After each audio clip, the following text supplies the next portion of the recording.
Hello my friends, today let's start from the front lines. You may see that Russia continued to use their mid-wave tactics with some of the armored vehicles and even occasionally tanks. Yeah, there were lots of the kabooms, and little by little the count for the Russian losses is reaching 1 million troops. Well, according to the Russian Z channels, some of them, they have already reached that number. Alright, more details about this one. You may see at least 4 of the units of the Russian vehicles, also the sand infantry the same way, and light vehicles with no armor protection. But it was the second wave. The first one was demolished, but what I found out that they use Ukrainian tactics with the smoke. You may see here, for example, those are the shells to produce the smoke. Ukraine uses the similar ones on Bradley armored vehicles, infantry fighting vehicles. But it didn't help. The Russian convoy was absolutely demolished. The remainings of the Russian infantry retreated from the war field. Fantastic job done by Ukrainian drone operators, Ukrainian soldiers from Brigade Rubish and Sila Svobody. I guess this is the eastern direction. For now, I don't have the specific location in what village it was. And I think it happened in towards direction. We have the new military map update, clarification that Ukraine actually gained some of the territories and the Russian attack totally failed there. Well, we don't have the update about the vehicle losses. Russia uses their aviation gliding bombs and drones, but the attack operations for Russia are not that easy. And yeah, this map I've took from the Maiko 73, fantastic analytic. Those are all of his maps. I usually follow Ukrainian map update and Middle East map. The link for his Twitter I'll put in the video description just below. I always put it under every of my videos, so thank you Maiko 73 for updating us. And yeah, he has this fantastic chart with the Google map updates and showing us what is happening. For example, in the Kursk region, Ukraine is still using aviation strikes a lot. And Russia has the losses not far away from Totkina. Probably they tried to send some of the reinforcements. Yeah, here it was the Russian MRAP Typhoon K, which was kaputted in this some sort of the hangar or garage. A Ukrainian drone just sneaked inside, and here you can see this vehicle, which was kaputted. Fantastic. Well, I'm almost sure that it was the fiber optic control drone, because at this low altitude inside the room, you have this very nice signal. And also it happened really far away from Ukrainian controlled territory. So 99.9% this is the fiber optic drone. Here you can see the result. It's been kaputted. So Ukrainian surveillance done actually a great job. Probably the vehicle was spotted before, in particular garage, because there are many. That's how Ukraine actually kicks out the Russian logistics very far away. Yeah, you may say just a single vehicle, but this direction is very important for Ukraine. And yeah, according to my information, Ukraine has already cut Russian supplies through this road. If Ukraine is capable to strike the Russian vehicles out there very far away, what do you think about this road, which is very close to Ukrainian positions, to the gray zone? Yeah, for Russia to supply their 56th Aeromobile Regiment, it's no-go absolutely. Well, in the same Kursk region, Russia lost Malva artillery system. It is their new artillery system, which costs, you may see, $2.5 million United States dollars if we convert rubles to USA currency. So how was it hit? Again with FPV drone, and you may see that it is not the fiber optic control drone this time, because you may see the deterioration of the signal by the time the drone is approaching the ground, and there was the hit for sure. So the system is no-go. It is being severely damaged at least. The most of the Russian attacks are being conducted on those kind of the vehicles. This is the towing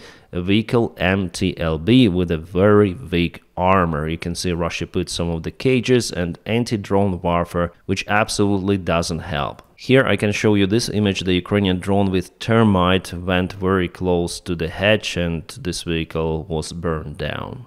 And here's the drone war. Ukrainian drone is on the top, dropping some sort of the net on the Russian Mavic drone. You may see that this tactics is very effective, and Ukraine is using it all the time. So multiple of the Russian drones were caught with this kind of the tool, which is very awesome. But where Russia is more or less successful is in Sumy direction. Still, they move quite far away. Even compared to the Kharkiv operation, which they started 1.5 years ago, they already gained kind of the similar territory. If we check out the deep state military map update for the last 24 hours, Russians moved towards Yunakivka. So yeah, definitely the part of the village is in a gray zone already. Russia is attacking it from two of the directions. I guess Yunakivka may bring the tactical success for Russia, and they may advance further, but you may see there are lots of the forest patches, and I guess Russians will be stopped somewhere near the tree line,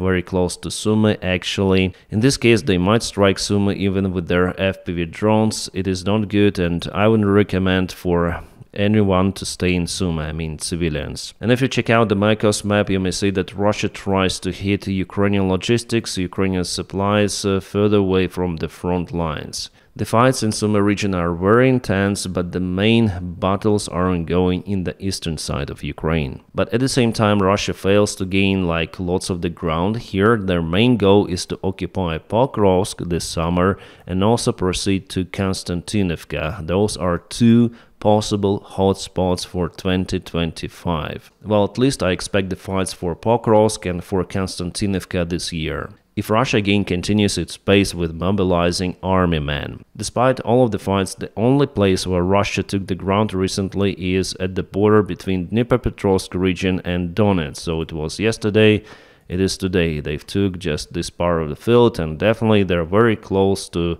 Dnipropetrovsk region. And guys, this attack direction is the pure political movement of the Russian army. They waste their resources to enter Dnipropetrovsk region to proclaim that they are over there. The same thing happened in Sumy. Because Russia cannot be successful elsewhere, they should actually concentrate their forces in Pokrovsk and they should advance towards Konstantinovka, but they disperse their forces on purpose for political goals only. Because here, you know, those are just the open fields. What's the use of advancing over here and leaving Pokrovsk behind, the huge hub center for Ukraine? Yeah, I think that's why advancing towards this side, to this border, is the stupid idea and just the pure wasting of the Russian resources, judging from the military perspective. But Russia has its own political goals. I think that Putin is taking the part in pointing out the main goals of the special military operation,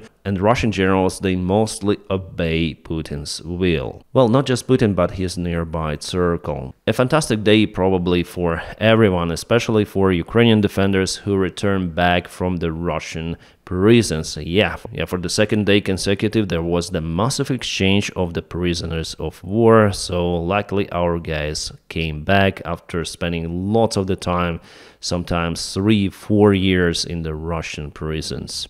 My friends, by the way, thank you so much for supporting this channel on Patreon or on a membership. I'm gonna put the link for my Patreon page right in the video description just below for you to check it out. Because, you know, guys, your support matters a lot. I am working alone. I publish the information on many of the sources, and you just motivate me. You keep me running, doing lots of the job that I try to do every day. So thank you so much for your awesome support.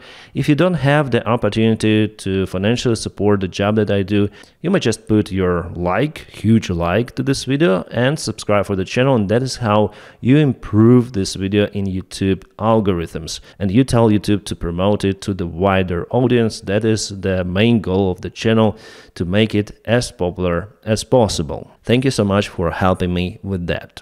Guys, those are not the clouds, this is the smoke coming in Kiev. So yeah, it was a very terrible night for the capital city of Ukraine. We have those kind of the images. Russia used lots of the drones, like more than 200, I guess, this night.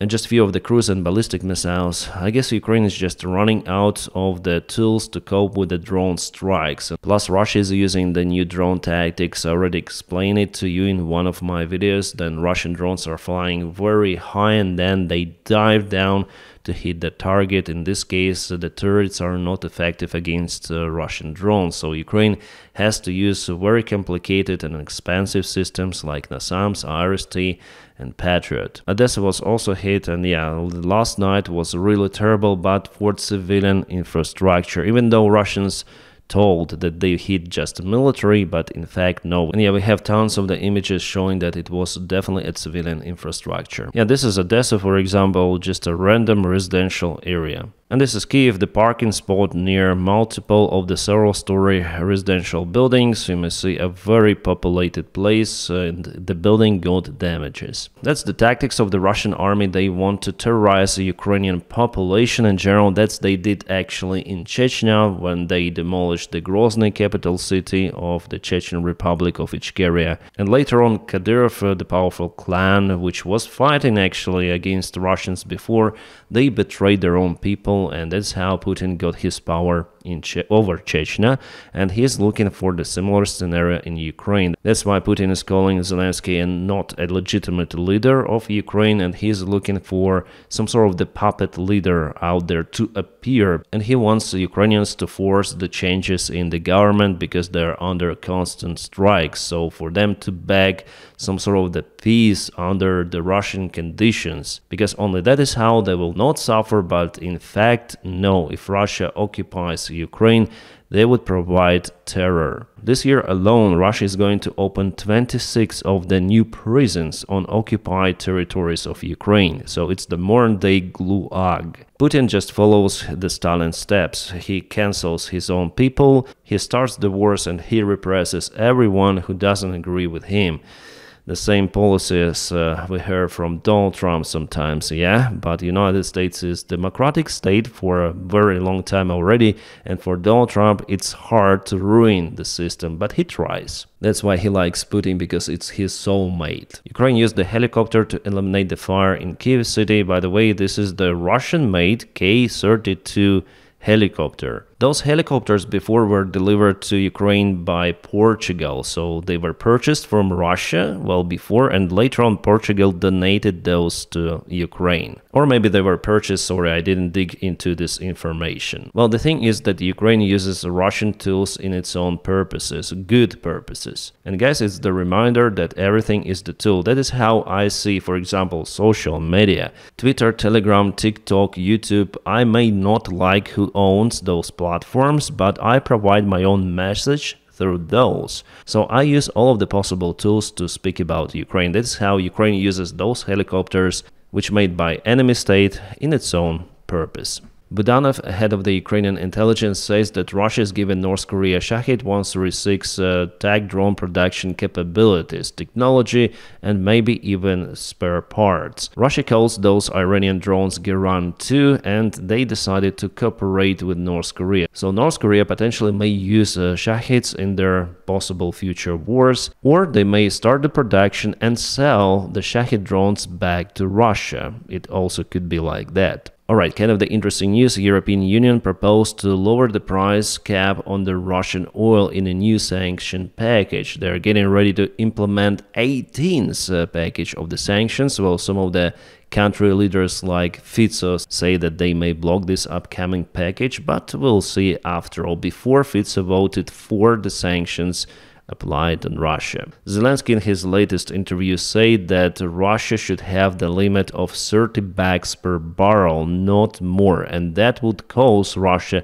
to think about the possible ceasefire. Well, guys, I'm not sure, because they always came out with new schemes with their friends in China and elsewhere. There are many countries which did not apply sanctions on Russia, and still European Union countries continue to trade with Russia. Yeah, the trade is reduced gradually, but still they purchase Russian fossil fuels. You may check it out, it's the open information, which I think is totally inappropriate from our Western allies to trade with Russia at all. Alright, again, there are tensions between Hungary and Ukraine. Zelensky said that Hungarian spies were looking for the information about the Ukrainian air defense located in the western side of Ukraine. Hungary tried to get this information since the very beginning of the war. Some of those Hungarian spies were arrested by Ukrainian police. In his turn, Orban accused Ukraine for interference into internal politics of Hungary, because Zelensky gave the interview to the opposition press source,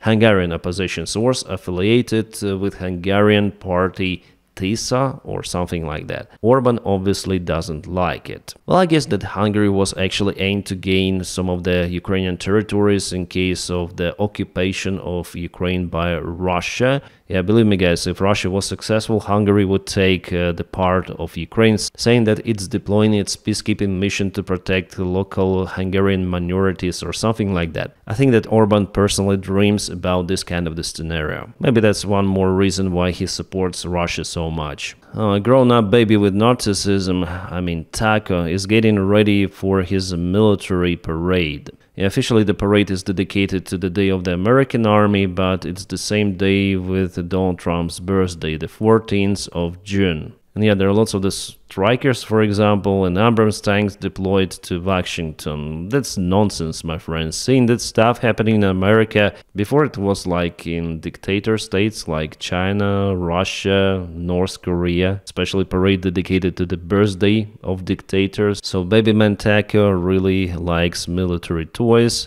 And it will happen somewhere in Washington. The military was deployed on this peninsula. He's a stone-cold liar. I respect the presidency.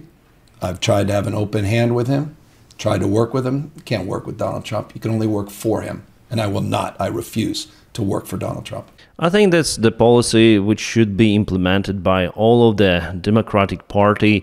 They should be really harsh with their rhetorics and with their actions towards Donald Trump and his MAGA cult, because, you know, Democrats, they're very volatile, I would say. Especially after Donald Trump was elected, you know, MAGA is out there with their influencers, Tucker Carlson and Joe Rogan and who else. They really have lots of the people who believe in conspiracy theories and who support their crazy ideas based on nothing, just pure speculation and lies. Well, Democrats should go on that field and tell the true story as it is. About Gavin Newsom and LA, I do support this guy. I don't know if you like that. If you don't, I don't care. I like what this guy is doing out there in California, how he handles the situation.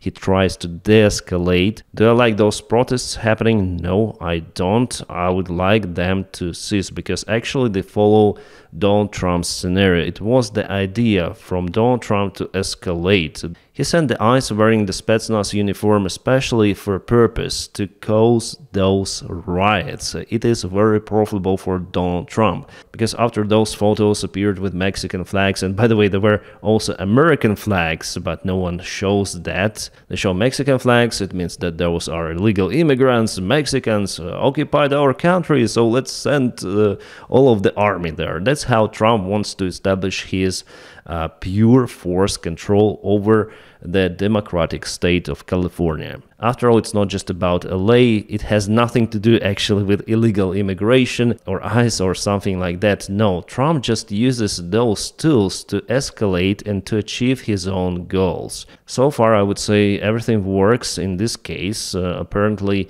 well for Donald Trump. He wants to become a new dictator of the United States, and he would use whatever methods he has. Legal, illegal, he doesn't really care, because after all, he doesn't have the responsibility. If he is the president, he's out of the control, and that's why he's very dangerous. By the way, he wants to arrest Gavin Newsom. We'll see how it goes for him. Yeah, also Donald Trump wanted to arrest all of those judges who say that his decrees are just bullshit and unconstitutional. Yeah, guys, unfortunately there is the deep shit happening in the United States of America. Those protests are being over-exaggerated by you know what side, and they deploy military.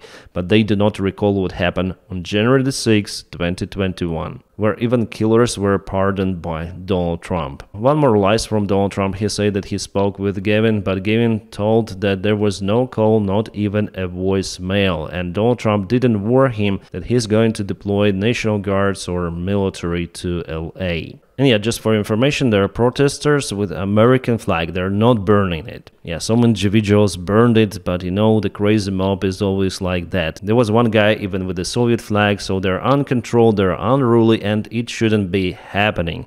But that is the plan of Donald Trump, the escalation of the situation to deploy the force and take everything under control, also by force. Yeah, today Donald Trump stated that they're just waving foreign flags, but he's just lying. And yeah, yesterday I got even some of the dislikes for my opinion, but it's my opinion after all. I'm not saying that I'm correct by 100%, but that is who I am, that is how I think, and that is why I share this message for you on my channel. You may have your own opinion, and that's why we have the comment section. You may write it down. I think I'll expedite it a little. Bomb that was dropped on Hiroshima had a yield of just 15 kilotons of TNT, whereas today's nuclear warheads range in size from 100 kilotons to over 1 megaton. A single nuclear weapon today could kill millions in just minutes. Just one of these nuclear bombs would vaporize everything at its core: people, buildings, life itself. The shockwave would crush structures miles away, killing and maiming countless people. And then comes the fallout. Radioactive poison spreading through the air, water, and soil, condemning survivors to agonizing deaths or lifelong suffering. A nuclear winter could follow, with smoke and ash completely blocking the sun, plunging the world into darkness and cold, killing crops and starving billions. Acid rain would scar the earth, wiping out entire ecosystems. This isn't some made-up science fiction story. This is the reality of what's at stake, what we are facing now. Because as we stand here today, closer to the brink of nuclear annihilation than ever before, political elite and warmongers are carelessly fomenting fear and tensions between nuclear powers. Perhaps it's because they are confident that they will have access to nuclear shelters for themselves and for their families that regular people won't have access to. So it's up to us, the people, to speak up and demand an end to this madness. We must reject this path to nuclear war and work toward a world where no one has to live in fear of a nuclear holocaust. Obey Russia, obey Putin, deal with Russia, and there will be no threat. Yeah, Tulsi Gabbard is just a Russian assert, and she uses the same Russian narratives which they show on their TV, that Russia is getting to start a nuclear war with the United States or other Western states because they are not being respected, their interests are not being followed by West. So they may strike and finish the world by any time. And why do we need this world if there will be no place for Russia and its interests? That's what Putin is saying. Fear rhetorics to threaten Americans about the possible outcome. But in fact, guys, it's the total opposite. The inaction and weakness will spark the Third World War, as it happened before with the Second World War. Yeah, I'm sure you know that part of the history. Then they wanted to appease Adolf Hitler, and now they try to do the same with Putin. The nuclear threat is always out there. It was by the time the Soviet Union was there. The threat of the new nuclear war exists out there, since many of the countries, they do have nukes. It was during the Caribbean crisis that there were tensions between the United States and the Soviet Union, and we were really close to that war. But, you know, but here she comes out with a message that was written probably in Kremlin. Remember how Ukraine gained ATACMS missiles permission, how all of those MAGA influencers, including Joe Rogan, were saying that, oh, the Third World War is coming, we don't need to escalate with Russia. Yeah, guys, here you go, the same narratives from the Trump's team. Yeah, I think that great part of the Trump's dream team is working to support the Russian interests. Russia failed to occupy the major cities of Ukraine. Russia failed to reach their goals in Ukraine, but they're quite successful in spreading their narratives even through politicians and officials, quite important officials, in the United States. Lavrov stated that the Ukraine would be helpless without the support of, I wanted to say Anglo-Saxons, but now they'll have to make to do without the Saxons. Just without the major support of the British, although who knows, maybe some United States intelligence services are still participating by inertia supporting Ukraine, he meant. So Lavrov here says that the United States is no longer supporting Ukraine, and he is actually correct. The military help Ukraine receives is coming by inertia from the previous White House administration. About the new one, well, I have the great doubts about it. So yeah, Anglo-Saxons refers to British and the Saxons are Americans. It's crazy.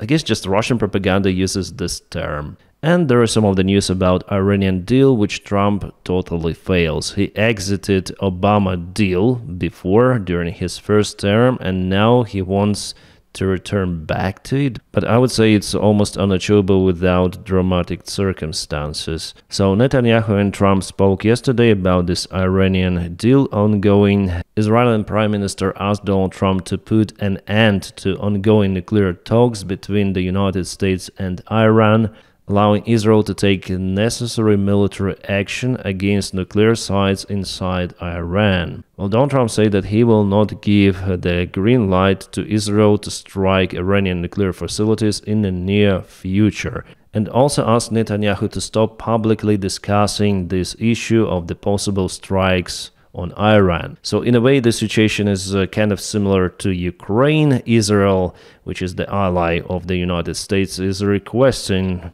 to do something with those facilities until it's not too late, but United States is not supportive towards that possible move. Donald Trump thinks that he's the master of the deals, and yeah, he's just an idiot, because as I told you, he actually ruined the working deal, and now the only way to cope with Iranian nuclear program is to kaput it, I guess. But it is also hard to achieve, because Iran might hide their production inside mountains underground, so without deploying ground forces, I think it's unachievable. So whatever Donald Trump does, he's ruining everything. He started negotiations with Putin, and there are more strikes on Ukraine, more escalation. He wants to make the deal with Iran, but Iran is not going to stop. They officially say that it's up to Iranian people to decide what to do with uranium they have. But actually we know that Iranian people, they do not have any sort of the power in Iran. Also, Donald Trump fucked up with American economy, with the allies of the United States of America, and I'm sure that he will fail with his military action inside the United States.